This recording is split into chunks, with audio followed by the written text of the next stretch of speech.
So last week, the new trailer for The Mandalorian came out. It's a show I'm very excited about. I love the first season. I love Star Wars, as you can see.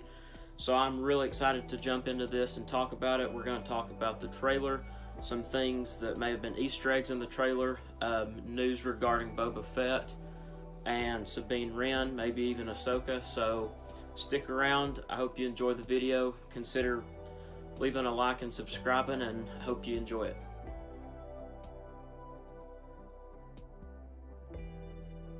So the first thing I want to talk about is the trailer. The trailer came out last week, I think it was Tuesday, and it was honestly better than I expected.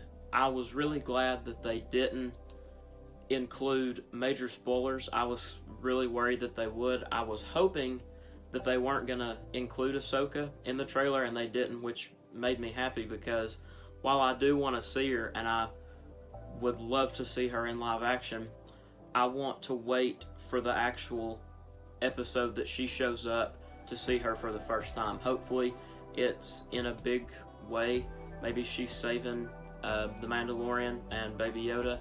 I hope that's what happens. So I'm really glad they didn't put her in the trailer, because I'm really wanting to see her on screen for the first time in one of the episodes. The next thing that I want to talk about is Sabine Wren. Now, if you've seen Rebels, you're probably a fan of Sabine. I know I'm definitely a fan of her. She was one of my favorite characters in Rebels, and I cannot wait to see her on screen. Sasha Banks is going to be starring in The Mandalorian, but it's not confirmed who she'll be playing, but the speculation is that it's going to be Sabine, and even though it's not confirmed, I think it's basically as good as confirmed.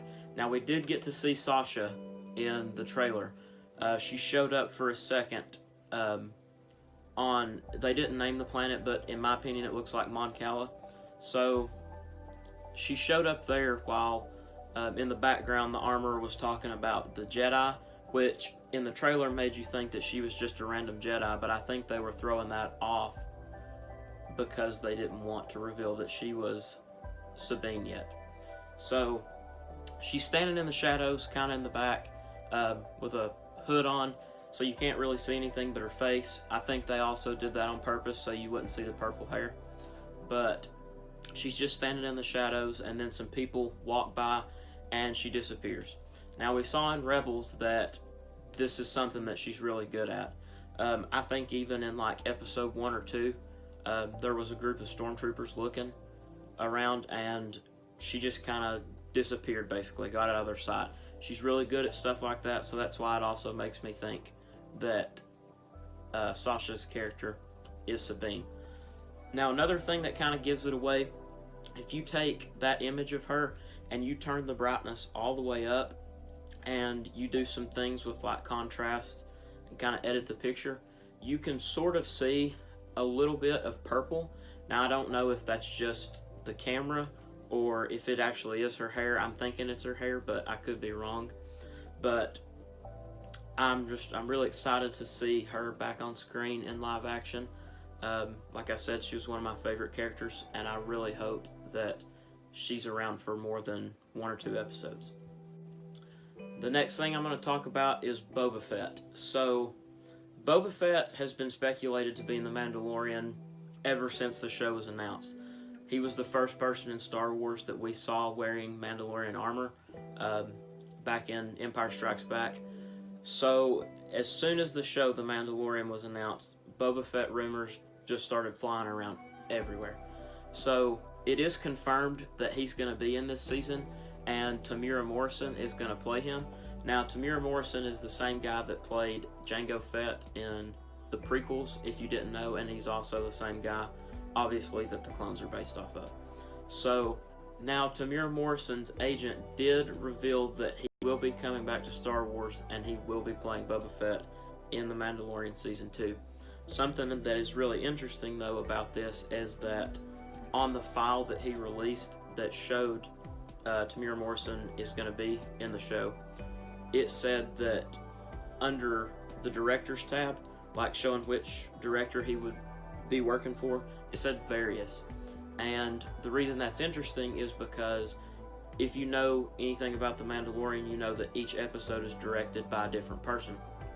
So by that director's tab saying various, that kind of makes me think that he's going to be a major part of the show. I was really hoping that he wasn't just going to be a cameo, that he would be a part of the plot line, and it kind of looks now that he is going to be all throughout the season. A lot of people speculated last year when season 1 was going on that he was the person that walked up on Tatooine at the end of season 5. You just saw the shot of the person's lower legs. You didn't really see anything else. So a lot of people thought that that was Boba Fett. Myself, I thought that it was either Boba or Cad Bane. In the original plans for Clone Wars Season 7, Boba Fett and Cad Bane had a standoff, and Boba actually ended up killing Cad Bane, and Cad Bane shot, and that is how Boba got the little dent on his armor. So that was the original plan, but as we saw with Season 7, that didn't actually happen. So I kind of thought that it could be either Boba or Cad Bane. It kind of makes me think now that he's in Season 2 that it is Boba. I really hope it is now. That's some really exciting news that he's going to be in Season 2. And also in the trailer, I saw this on Twitter. Somebody pointed out that the shot of the Mandalorian on the speeder bike, where he's going through the desert planet, you can kind of see, if you pause that frame really fast, you can kind of see Boba Fett's jetpack, or what looks like Boba Fett's jetpack, on the back of the speeder bike, as well as his helmet strapped to the side of the bike. So I'm really hoping that he's in a big part of the season. I hope he's a major plot point. I honestly hope he helps out the Mandalorian, but you've got to think that when he sees Baby Yoda, that he's going to be reminded of the Jedi, and honestly, when he's reminded of the Jedi, it's probably not good memories, because every time he's run in with the Jedi, something has happened.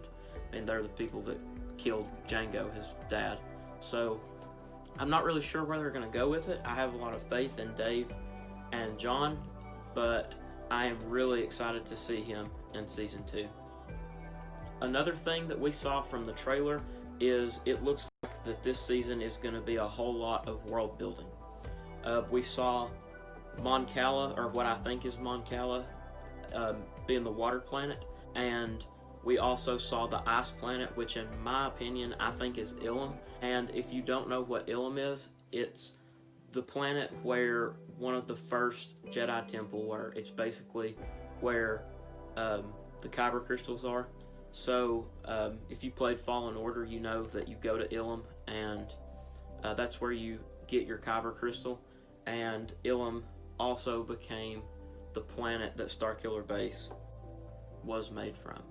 So I think it's going to be really exciting to go to these other planets, some planets that we've never been to before in live action, like Mon Cala and Ilum. I think it's going to be really exciting to see new worlds. I hope there's some new worlds, and I think the world building is just going to be phenomenal in this season. The next thing I want to talk about is Moff Gideon. Now, the actor that plays Moff Gideon, Giancarlo Esposito, said yesterday that there will be a Season 3 and 4 of The Mandalorian. Now, I don't know if he meant it literally. I kind of think he did, because when he was talking, he was saying that in Season 3 and 4, some of these questions that you have are going to be fleshed out. So I don't really know why he would say that unless there was going to be a Season 3 and 4. So that's some really good news. To be honest, I see this show going at least 5 seasons. I'm going to say it'll either go 5 or 6. I don't want them to overdo it, because I don't want them to run out of story material and it just gets sloppy. A lot of shows have done that. I kind of thought that Breaking Bad was one of the only big shows that didn't do that. They just cut it off at 5 seasons, and that was the perfect amount for that show, and they cut it off when they were at their peak. They only kept rising in viewers every season, And then when they got to season 5, they were at the peak of their viewership, and they still just cut it off because they thought that it wouldn't be a good idea to just keep telling the same story over and over, which I think is a good idea. Shows like The Walking Dead and, in my opinion, Dexter. Now, I know a lot of people like Dexter, but I kind of felt that it was really redundant, both of those shows. As they kept going, I thought that Dexter should have only went 4 seasons, maybe 4, possibly 5, and then The Walking Dead, they should have cut that show off at like season 6. Honestly, it's just after season 6 it kind of just got really messy. So I hope that they do the same thing with The Mandalorian as they did with Breaking Bad, and I hope that they have a plan, and no matter how big the show is, I hope that they finish that plan and they just cut it off. Because it's better to go out on a good note than to get sloppy with your writing to produce more content. So I hope that they only go 5, maybe 6 seasons, just depending on how much content they have, how much story they have to tell. If we get to season 5 and it looks like the story is just way wide open and it's really engaging, then sure, go for 2 more seasons, go 7 seasons, that's fine. I just don't want them to run out of content and run out of story. So that's all I've got for today. Please remember to leave a like and subscribe. Thank you for watching. I'm really excited about The Mandalorian Season 2. I love Season 1. I hope that you enjoy this next season as much as I probably will. Just thank you for everything, and keep watching The Mandalorian, keep watching Star Wars, and keep watching movies.